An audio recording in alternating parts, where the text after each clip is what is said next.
नमस्कार, स्वागत है आपका टाइम्स नाउ नवभारत पर। आपके साथ मैं हूं मीनाक्षी खंडवाल।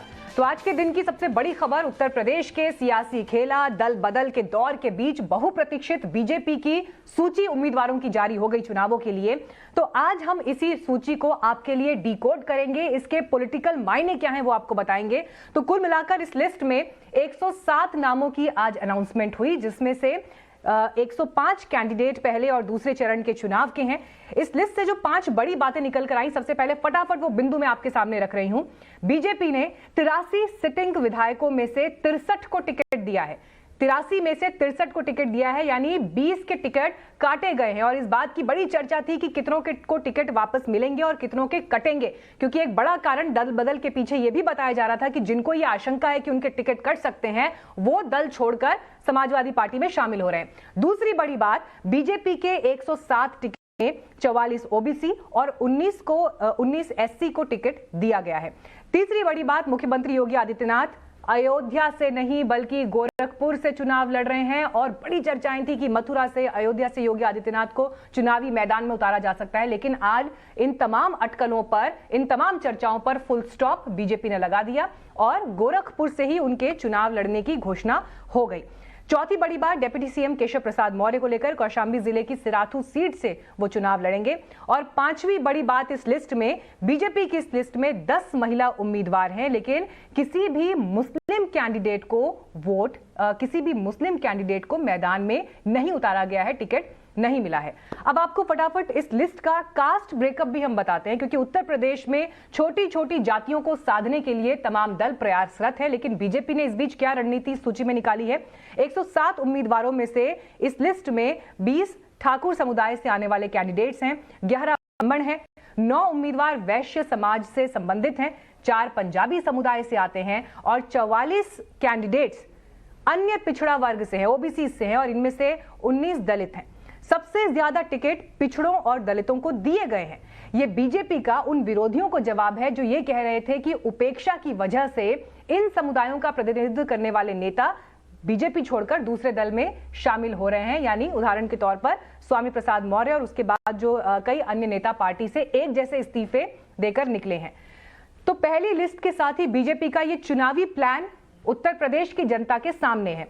बड़ा मैसेज यही है कि पार्टी उत्तर प्रदेश में खासतौर पर जिस तरह से टूट हुई, नेता टूट कर दूसरे दल में गए, उसके बाद अब कोई बड़ा चुनावी प्रयोग करने की सूरत में बीजेपी दिखाई नहीं दे रही। और यही वजह है कि सिटिंग विधायकों को टिकट ज्यादा से ज्यादा दिए गए हैं, कम लोगों के ही टिकट काटे गए हैं। जिस तरह की खबरें पहली थी उसके मुताबिक 80% विधायकों को बीजेपी ने रिपीट किया है, जबकि 60% टिकट पिछड़ों और दलितों को दिए गए हैं। तो क्या बड़ा पॉलिटिकल मैसेज है, उस पर यह रिपोर्ट।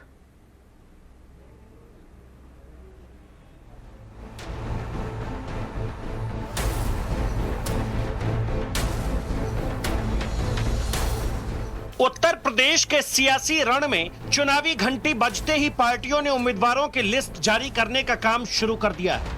एसपी और बीएसपी के बाद बीजेपी ने पहले 2 चरण के लिए उम्मीदवारों के नामों का ऐलान किया है। पार्टी ने अभी कुल 107 उम्मीदवारों के नामों की सूची जारी की है। पहले 2 चरण में पश्चिमी उत्तर प्रदेश की सीटों पर वोटिंग होनी है, इसीलिए बीजेपी ने पश्चिमी उत्तर प्रदेश को लेकर खास रणनीति के तहत ज्यादातर सीटों पर एससी या ओबीसी को टिकट दिया है। हम उत्तर प्रदेश में पहले से भी हमारी परंपरा रही, इस बार भी हमने जो अभी आज हम आपके सामने लेके आ रहे हैं, हम सामान्य सीट में भी अनुसूचित जाति की वर्ग के मित्रों को भी लड़ाएंगे।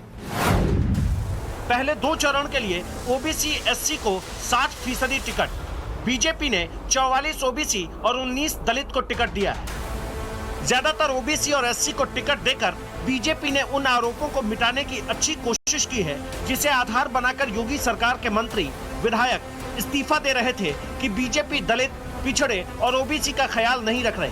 पार्टी की इस रणनीति को ऐसे समझा जा सकता है कि सामान्य सीटों पर भी दलित उम्मीदवारों को टिकट देकर पार्टी नए तरह से मैसेज देना चाह रही है। हमें पूरा विश्वास है, हम 2022 की इस महापर्व में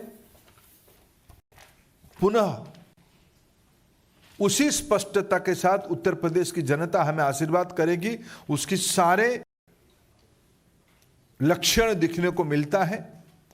हमें पूरा भरोसा है उत्तर प्रदेश हमारे साथ आशीर्वाद करेगा, हमारी पार्टी के ऊपर, एनडीए के ऊपर, हमारी गठबंधन फिर 300 से अधिक मतों से जीतेगी। उम्मीदवारों की पहली लिस्ट से यह भी साफ हो गया कि पार्टी पहले से ही कुछ विधायकों को दोबारा टिकट देने के मूड में नहीं थी। यही बात पार्टी तब भी कह रही थी जब मंत्री और विधायक पार्टी से इस्तीफा दे रहे थे। पहली सूची में कुल 107 उम्मीदवारों के नाम हैं, उनमें से 83 सिटिंग एमएलए को लेकर फैसला होना था कि उन्हें टिकट मिलेगी या नहीं। फिर लिस्ट सामने आई, सब साफ हो गया। पहली लिस्ट में 63 विधायकों को दोबारा टिकट दिया गया है।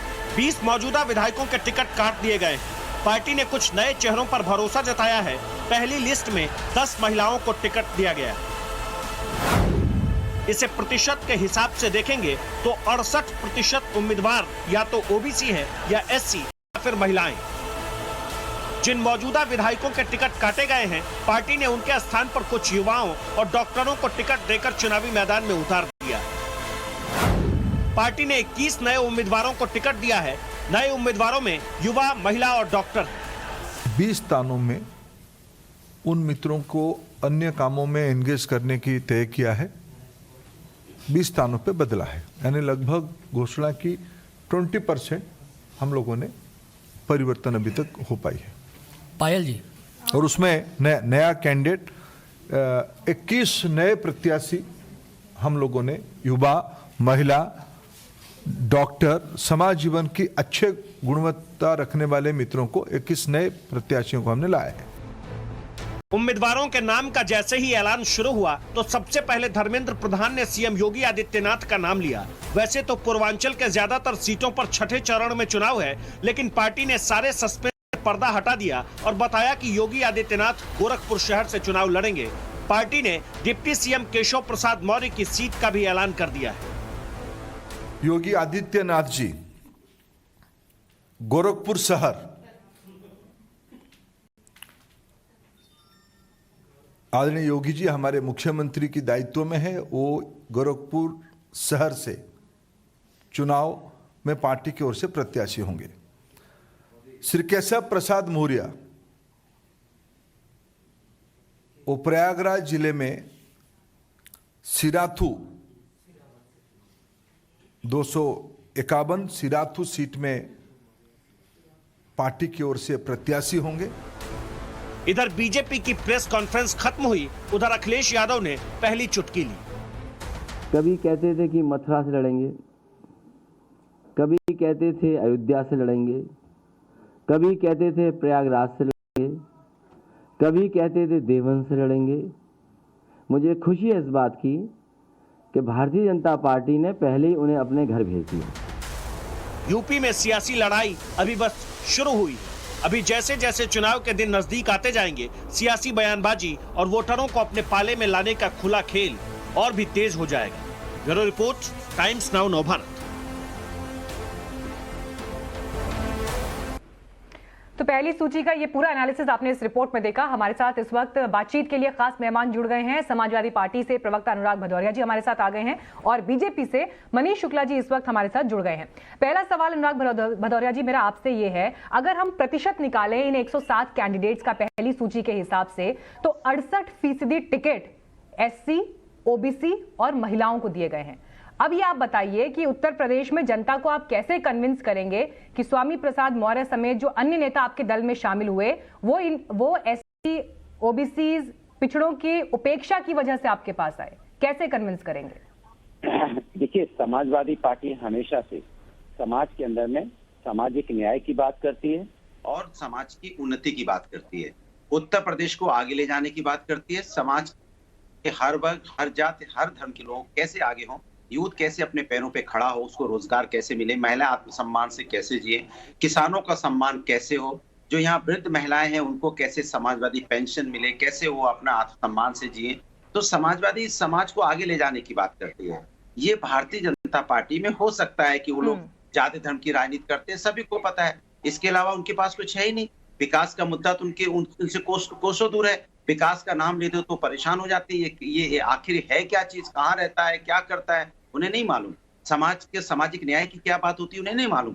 सामाजिक न्याय की बात करते तो समाज में महिलाओं के साथ अत्याचार देखा आपने, हाथरस की घटना तो आपको याद ही होगी। आज 38% ओबीसी, एससी और महिलाओं को टिकट देना क्या सामाजिक न्याय के दायरे में नहीं आता? मैं सामाजिक लड़ाई की बात कर रहा हूँ। ये कब लड़े? हाथरस की बेटी के साथ अन्याय हुआ तो क्या एक शब्द इन्होंने बोला? क्या मुख्यमंत्री जी या इनकी सरकार धृतराष्ट्र की हो गई थी? उस बच्ची के साथ अन्याय हो रहा तो पूरी की पूरी सरकार चुपचाप बैठी थी और सरकार के नुमाइंदे ये कह रहे थे कि बच्ची के साथ अन्याय नहीं हुआ। वो तो आप शुक्र मनाइए, इस देश के अंदर में न्यायपालिका है जिसने बाद में उसके केस की अपने हाथ में लिया, फिर सीबीआई आई, तब पता चला उसके साथ अन्याय हुआ, जीभ काट दी गई। सोचिए, जीभ काटने के बाद भी आप उसके साथ न्याय करने को टिकट देने से कुछ नहीं होता, जमीन पर जो घटनाएं घटी जनता के बीच वो मैसेज है, ये बड़ा आरोप समाजवादी पार्टी का आप पर। देखिए, उनके आरोपों का जवाब तो हम बाद में देंगे। पहले हम ये जरूर बताना चाहेंगे कि उत्तर प्रदेश में पिछले 4.5 साल में योगी आदित्यनाथ जी की सरकार ने बहुत ही संवेदनशीलता से कल्याणकारी सरकार चलाई है। आज उत्तर प्रदेश में 4 एक्सप्रेस वे बन रहे हैं, एक का लोकार्पण हो गया है, खंड लगभग तैयार है, गोरखपुर लिंक एक्सप्रेस वे लगभग तैयार है और गंगा एक्सप्रेस वे का भी शिलान्यास माननीय प्रधानमंत्री जी ने किया है। 93% जमीन खरीदी जा चुकी। 59 मेडिकल कॉलेजों की एक श्रृंखला बनाई गई, यूनिवर्सिटीज बनाई जा रही है। अखिलेश यादव के समय में जिस उत्तर प्रदेश में कट्टे और तमंचे की फैक्ट्रियां पाई जाती थी, उस उत्तर प्रदेश में आज लखनऊ के अंदर ब्रह्मोस मिसाइल बनेगी, अलीगढ़ में बुलेट प्रूफ जैकेट बनेगा, रायबरेली में शॉर्ट राइफलें बनेगी, अमेठी में बनेगी। बनाया क्या ये बताओ ना? बनेगी 59 कॉलेज बनेंगे, यहाँ पे फैक्ट्री लगेगी। लेकिन आपके जो नेता आपका साथ छोड़कर चले गए, वो क्यों चले गए अगर सब कुछ हो रहा था? यही आरोप लगाकर तो वो गए हैं, यही आरोप लगाकर गए कि कोई सुनता नहीं है, हमारी उपेक्षा हो रही थी, हमारी बातों पर ध्यान नहीं दिया गया।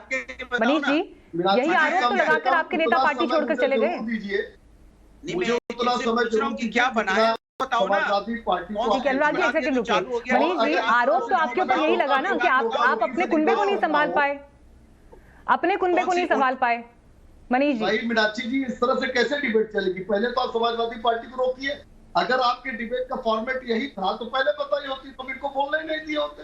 नहीं सर, मैं आपसे अपने सवाल का जवाब मर्यादा रखता हूँ। मैं आपसे ये पूछ रही हूँ कि आप अपने नेताओं को संभाल क्यों नहीं पाए?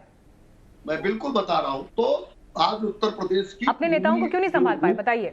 उत्तर प्रदेश का जो पूरा रूप रंग है, जो अखिलेश यादव के समय में माफिया गुंडों के चंगुल में था, आतंकवादियों के चंगुल में था, उसको हमने ठीक किया। आज कानून का डंडा चलता है, आज माफिया सरेंडर अनुराग जी रुकिए एक सेकंड, मनीष जी, लेकिन जनता ने उन्हें चलता कर दिया ना 2017 में, इसीलिए जनता ने टाटा बाय बाय कर दिया था ना उनको। 4 साल आप लोग, 5 साल परफॉर्म कर चुके हैं। मैं आपसे पूछ रही हूँ, आप अपना कुनबा क्यों नहीं संभाल पाए? जो परफॉर्मेंस है, उसी परफॉर्मेंस का तो मैं वर्णन कर रहा हूँ, क्योंकि मैं चाहता हूँ बात विकास की हो। रोजगार मैं नहीं चाहता कि इसी तरह से मेरे सवाल का आप जवाब नहीं दे रहे मनीष जी, मेरे सवाल का आप जवाब नहीं दे रहे। सवाल ये था कि टिकट में तो चलिए ठीक है, आपने दिया अलग अलग समुदाय के लोगों को, लेकिन जो नेता आपके साथ काम कर रहे थे वो क्यों नहीं रुक पाए? बड़ा सवाल ये था, उनको क्यों नहीं रोक पाए? लेकिन आज की इस चुनावी लिस्ट की एक बड़ी बात ये थी, चर्चाएं ये थी कि योगी आदित्यनाथ मथुरा से, अयोध्या से चुनाव लड़ सकते हैं, लेकिन अंत में जब नाम अनाउंस हुआ तो नाम आया गोरखपुर का। इसे लेकर भी अखिलेश यादव ने टिप्पणी जरूर की, लेकिन पहले आपको हम ये बताते हैं कि आखिर गोरखपुर से चुनाव लड़ने के क्या मायने हैं और क्यों इस सीट को योगी आदित्यनाथ के लिए चुना गया है।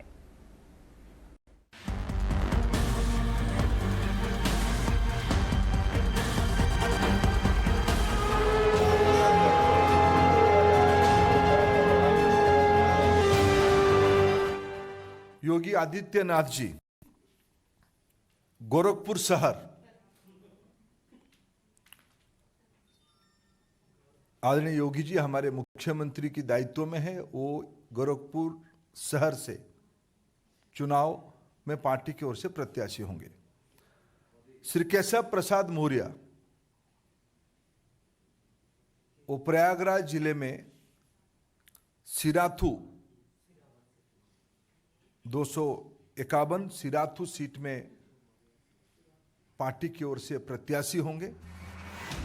बीजेपी ने उत्तर प्रदेश चुनाव की पहली लिस्ट शनिवार को जारी की तो सबसे पहला नाम सामने आया प्रदेश के मुख्यमंत्री योगी आदित्यनाथ का।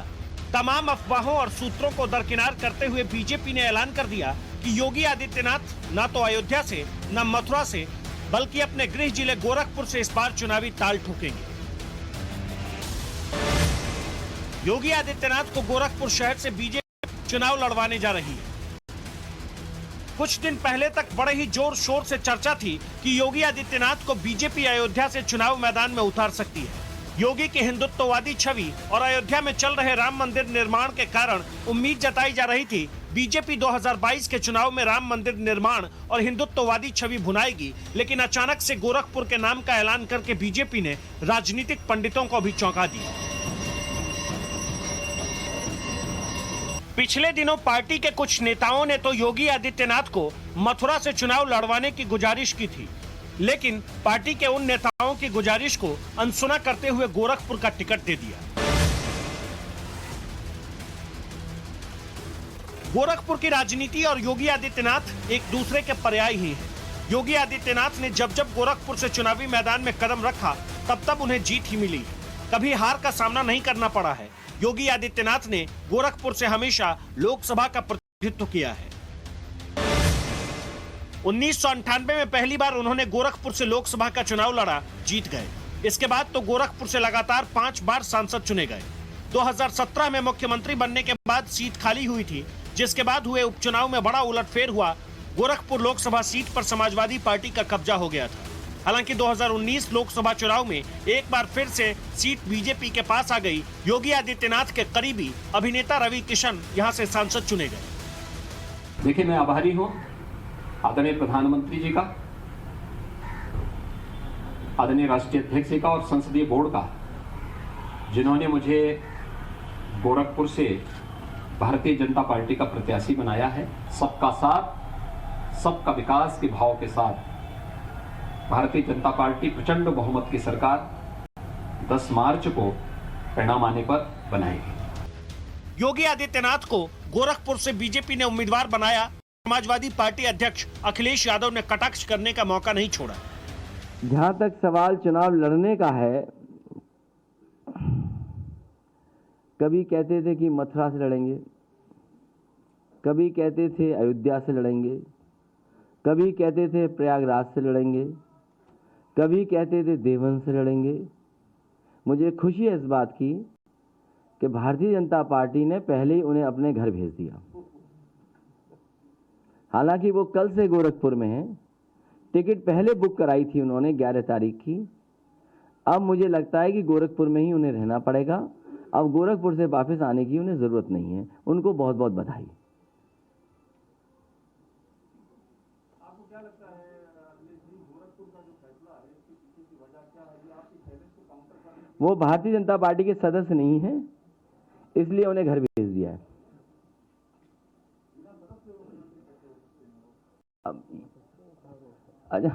आप किसी पार्टी के सदस्य न हो तब भी आप मुख्यमंत्री हो सकते हैं। हाँ, किसी पार्टी के सदस्य हो तब भी आप बन सकते हैं मुख्यमंत्री। और अभी तो जनता को भेजना था, जनता के भेजने से पहले ही भेज दिया इन्हें वापस। जाहिर है गोरखपुर योगी का गढ़ है। बीजेपी के अयोध्या या मथुरा की जगह योगी को गोरखपुर से उतारने के पीछे की राजनीति को समझिए। गोरखपुर से चुनाव लड़ने के लिए खुद योगी और बीजेपी को ज्यादा मेहनत नहीं करनी होगी। योगी आदित्यनाथ प्रदेश भर में चुनाव प्रचार में ज्यादा समय दे सकेंगे। प्रदेश के दूसरे हिस्से पर योगी आदित्यनाथ ज्यादा फोकस कर सकेंगे। इसके अलावा एक और बड़ा कारण यह भी है कि गोरखपुर से योगी के चुनाव लड़ने से बीजेपी पूर्वांचल को यह संकेत देने की कोशिश करेगी कि मुख्यमंत्री पद का उम्मीदवार पूर्वांचल से है। इतना ही नहीं, पूर्वांचल के लोगों को एक संकेत ये भी जाएगा कि पूर्वांचल से ही प्रदेश का मुख्यमंत्री भी है और देश का प्रधानमंत्री भी। पूर्वांचल में कुल 102 विधानसभा सीटें हैं। इन 102 सीटों में से बीजेपी ज्यादा से ज्यादा सीटों पर कब्जा करना चाहती है और शायद इसीलिए बीजेपी ने योगी को गोरखपुर का टिकट देकर समाजवादी पार्टी को पूर्वांचल की लड़ाई में ताल ठोकने की चुनौती दी है। अब देखना दिलचस्प होगा कि कहीं अखिलेश यादव भी पूर्वांचल से ही विधानसभा चुनाव के मैदान में न उतर जाएं। वैसे अखिलेश अभी आजमगढ़ से सांसद हैं, लेकिन विधानसभा चुनाव कहां से लड़ेंगे ये अभी खुलासा नहीं हुआ है। ब्यूरो रिपोर्ट, टाइम्स नाउ नव भारत। तो मेहमान हमारे साथ बने हुए हैं अनुराग भदौरिया भी और मनीष शुक्ला भी। अनुराग जी, अब समय क्योंकि कम है, 40 सेकंड में जवाब दीजिएगा। सवाल आपसे ये पूछ रही हूँ, देखिए 18 साल बाद योगी आदित्यनाथ एक बार फिर रिकॉर्ड तोड़ने जा रहे हैं और डायरेक्ट इलेक्शन में जमीन पर उतर रहे हैं। इससे पहले 2003 में मुलायम सिंह यादव लड़े थे चुनाव और मुख्यमंत्री बने थे। लेकिन अब ये बताइए, अखिलेश यादव क्या इस चुनौती को सीधी टक्कर देंगे, सामने से लेंगे? देखिए, ये बात बिल्कुल सच है कि 18 साल बाद रिकॉर्ड टूटने जाएगा। इस बार गोरखपुर की जनता उनको हराएगी, लेकिन दर्द उन्होंने गोरखपुर की जनता को भी दिया है, क्योंकि संपूर्ण उत्तर प्रदेश को दिया है, तो गोरखपुर कैसे वंचित रह जाएगा।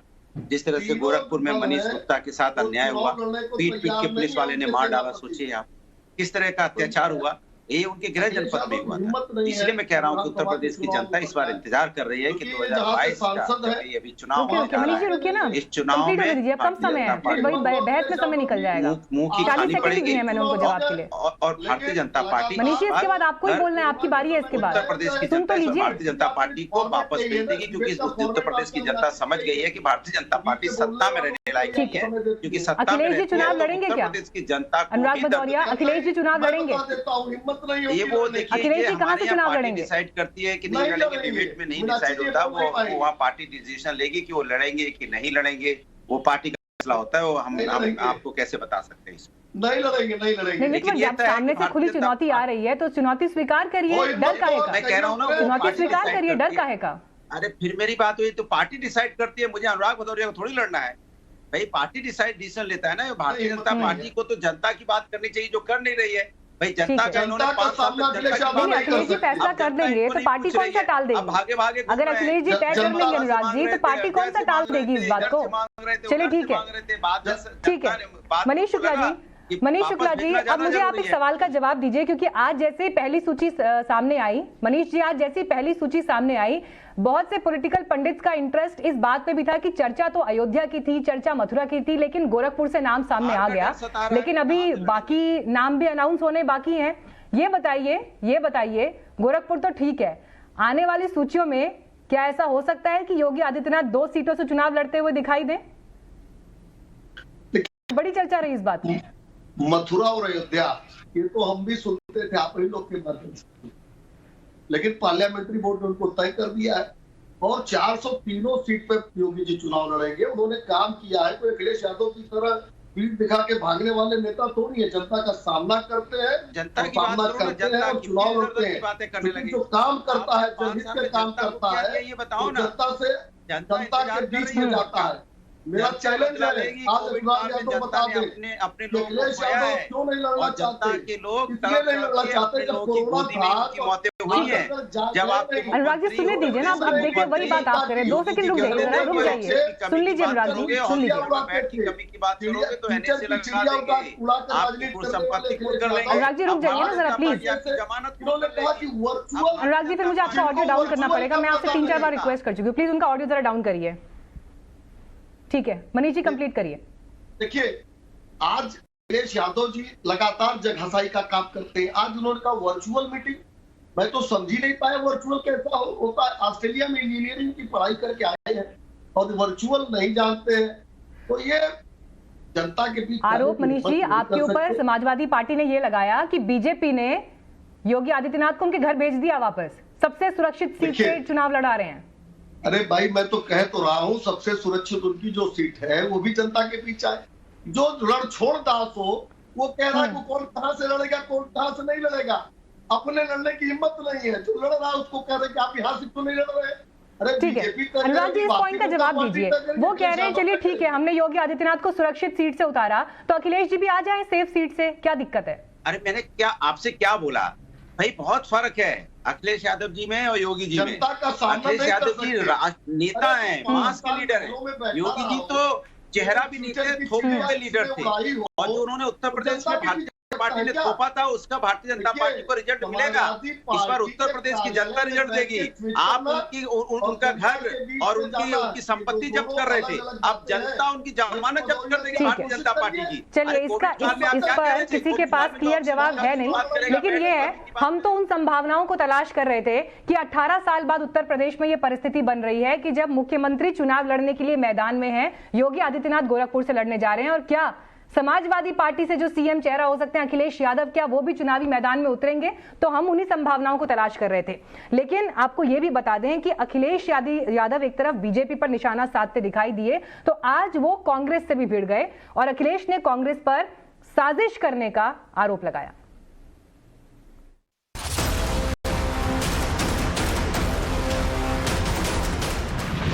कांग्रेस है नहीं अभी कहीं, कांग्रेस अभी कहीं नहीं है। कांग्रेस केवल साजिश कर रही है, बस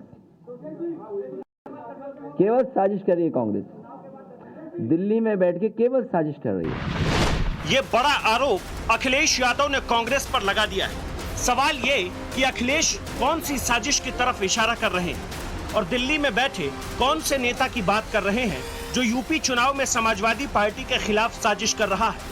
क्या ये प्रियंका वाड्रा है या फिर राहुल गांधी? कांग्रेस है नहीं अभी कहीं, कांग्रेस अभी कहीं नहीं है। कांग्रेस केवल साजिश कर रही है, बस केवल साजिश कर रही है। कांग्रेस दिल्ली में बैठ के केवल साजिश कर रही है कि उसे समाजवादी पार्टी को कैसे हरा दें, समाजवादी पार्टी का कैसे नुकसान हो। दिन रात यही प्रैक्टिस हो रही है, यही कोशिश हो रही है कि समाजवादी पार्टी को कैसे कमजोर कर दें। कई दल हैं इसमें। अखिलेश यादव का यह आरोप उसी कांग्रेस पर है जिसके साथ पिछले विधानसभा चुनाव में यूपी के लड़कों के नारे के साथ अखिलेश और राहुल गांधी बीजेपी के खिलाफ एक साथ चुनावी मैदान में थे। अखिलेश यादव की बात कांग्रेस को तुरंत चुभ गई और तुरंत जवाब आ गया। यूपी कांग्रेस ने अखिलेश यादव के बयान पर पलटवार किया। ट्वीट करते हुए लिखा, दिल्ली में बैठे कुछ पत्रकार भले ही कुछ दिखाना चाहते हो, लेकिन अखिलेश जी संबित पात्रा के स्तर से ऊपर नहीं उठ पा रहे हैं। जैसे संबित पात्रा को हर चीज के पीछे कांग्रेस की साजिश लगती है, वैसा ही हाल अखिलेश जी का है।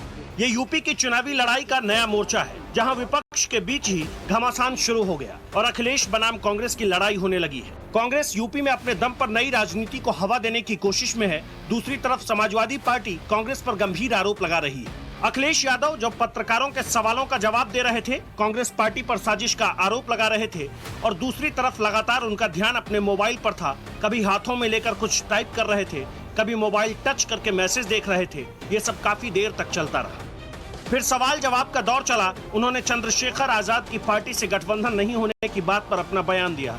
इसके पीछे की कहानी बताई। कहा, एक फोन कॉल से गठबंधन टूट गया। चंद्रशेखर आजाद ने गठबंधन करने से मना कर दिया।